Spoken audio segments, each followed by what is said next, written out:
लेकिन नहीं मानता है, एकदम से वो उपदेश संत की याद आ गए उस विप्रदेव को कि संत ने कहा था कि पुत्र कहीं शराबी निकल गया तो लेकिन हमने उसकी नहीं मानी। लेकिन गौकर्ण विद्वान था, समझाया है पिताजी, क्या कहा,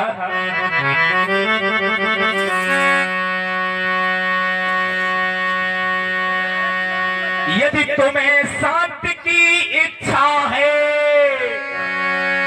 हे पिताश्री रो मत। पुत्र के सामने आप रोते हो, हमें बहुत मलिनता हो रही है। पुत्र के साथ, पुत्र के सामने पिता रोता है, मेरा हृदय फट जाता है, क्योंकि आपने जो मुझे शिक्षा दी है मैं 7 जन्मों तक नहीं पिताश्री भुला सकता हूँ। तुम मेरे सामने मत रो। और मैं आपको क्या उपदेश दूं? आप तो मेरे गुरु भी हैं, मेरे पिता भी हैं, हम आपको उपदेश नहीं दे सकते, लेकिन इतना पिताश्री मेरी बात को सुन लीजिए। क्या जीवन में शांति चाहते हो हे पिताश्री, जीवन में शांति चाहते हो, जीवन में शांति चाहते हो तो सीधे वन को गमन करो। जाइए, अगर जीवन में शांति चाहते हो तो जाइए, वन में प्रस्थान कर जाइए। जीवन में शांति चाहते हो तो जाओ वन को गमन करो।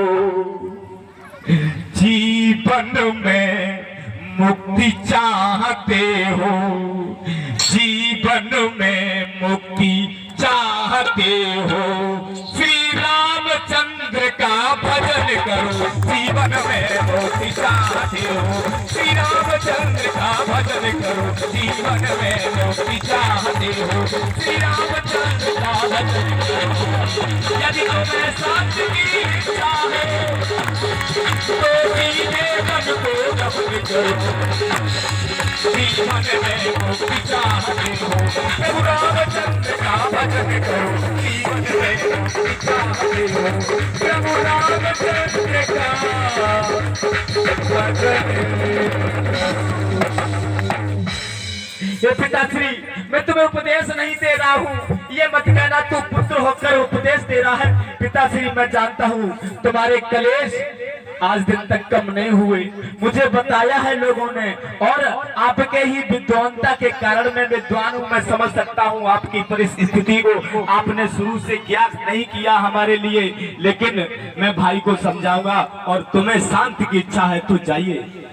क्या हुआ, पिताश्री ने उस बालक के उपदेश सुने और सीधे वन को गमन कर गए। बोलिए सच्चे दरबार की। घर छोड़ना पड़ा, एक पुत्र मोह था, घर छोड़ना पड़ा। लेकिन क्या हुआ, धुंधकारी जब शिकायतें गौकर्ण के पास आने लगी, एक गौकर्ण महाराज, एक गौकर्ण महाराज, गांव से निकलते जा रहे हैं, बहुत बड़ी इज्जत है समाज में, लेकिन जा रहे हैं और एकदम से एक गौकर्ण महाराज, एक गौकर्ण महाराज एकदम से रोक लिया। हाँ कहिए प्रभु क्या बात हो गई है? तुम्हारा वो धुंधकारी मेरे उस बच्चे को तालाब में फेंक दिया था, उसको समझा लेना। नहीं अब ऐसा आगे से नहीं करेगा, है ठीक है, राधे राधे। चले जाते हैं, दूसरी जगह पहुंचते हैं, उनको शिकायतों पे शिकायतें जमाने लगी, उनका नाम लजाने लगा, भाई के नाम पर कलंक हो गया, तो भाई ने भी अपना घर छोड़ दिया। बोले सच्चे दरबार की। गौकर्ण बेचारा जाकर के वन में निकल गया, दूसरे देश में चला गया है। अब धुंधकारी बचा है, सब कुछ बेच लिया, जर जमीन सब कुछ बेच दी उस वैश्या के चक्कर में है।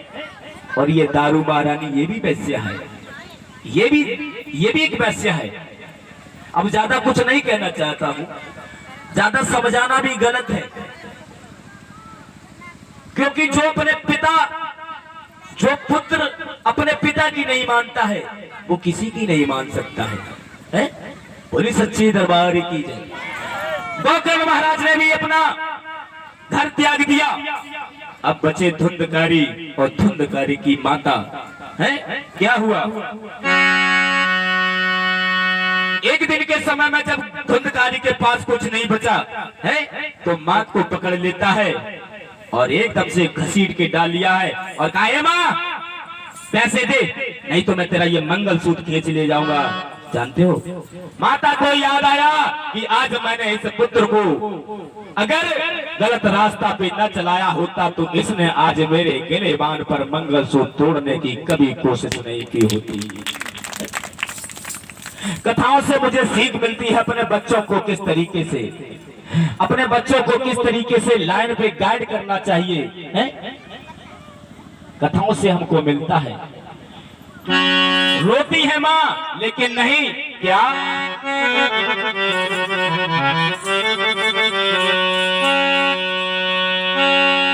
अब तो डंडा लेकर माँ पर, ए बुढ़िया, कैसे कहते हैं, ऐसी कहते हैं, ए बुढ़िया अब तो डंडा लेकर माँ पर वह अत्याचारी ढाया है।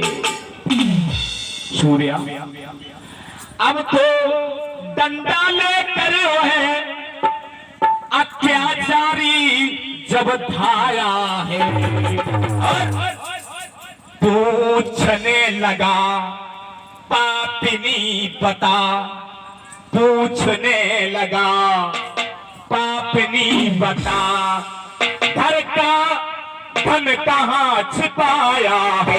पूछने लगा, पापिनी बता, घर का कहाँ छिपाया है। पूछने लगा, पापिनी बता, घर का धन कहाँ छिपाया है। पूछने लगा, पापिनी बता, घर का धन कहाँ छुपाया। एक अपनी बुढ़िया, पहले तू मुझे बहुत कुछ दिया करती थी। अरे ए बेटा, मैं पहले खेतों में बहुत जमा होता था, बहुत राशें आती थी खेत से, बहुत नाज होता था, मंडी जाता था, खेत खलिहानों का जो भी होता था मंडी जाता था, उधर से बीज आता था थोड़े पैसों का, फिर खाद खोलने लगा के बहुत पैसा पैदा हो जाता था और तेरे पिताश्री बहुत पैदा करते थे। आज मेरे पास कुछ नहीं है, मुझे छोड़ दे, मुझे छोड़ दे मेरे पुत्र, मुझे छोड़ दे। अरे भैया मुझे ज्यादा नहीं बन, और तूने वो खेती तो सारी बेच ली। मेरा फलाना नंबर था कितना अच्छा था, मेरा फलानी खेती थी कितनी अच्छी थी, धंधे रोजगार सब बंद हो गए, मैं कहां से पैसा दूं बेटा। नहीं, मुझे पैसा चाहिए, नहीं तो मारूंगा मैं तुझे डंडा लेकर के। आज भाई धुंधकारी माँ को मार रहा है, क्यों? यथा नाम तथा गुण है, जैसा नाम, जैसा माता ने उसे नाम दिया, जैसे माता के कर्म थे, बच्चे को कभी अपने पिताश्री के पास नहीं जाने दिया। क्यों? गौकर्ण पंडितो ज्ञानी, भैया गौकर्ण पंडितो ज्ञानी कैसे हो गया?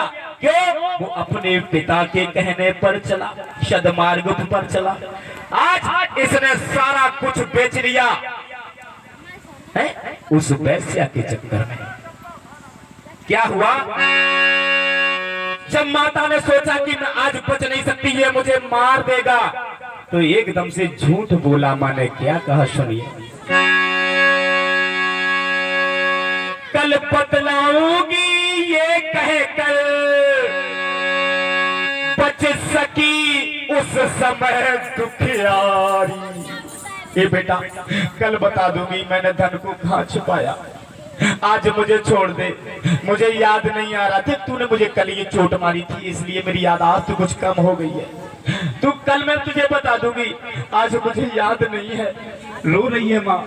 धुंधकारी महाराज गले को पकड़े हुए खड़े हैं, तो एक हाथ में डंडा लेकर के बता, एक और वो बुढ़िया, समझ लो वो सीन, वो दृश्य क्या होगा जो एक पुत्र हाथ में डंडा लाठी लेकर के माँ का गिरेबान पकड़े है और माता हाथ जोड़ती हुई अपने पुत्र के सामने खड़ी होगी। आप दृश्य का अंदाजा लगा सकते हैं, सब ज्ञानी बैठे हुए हैं, माताएं भी बहुत जानती होंगी वो कौन सा दृश्य कितना बुरा लग रहा होगा उस समय है।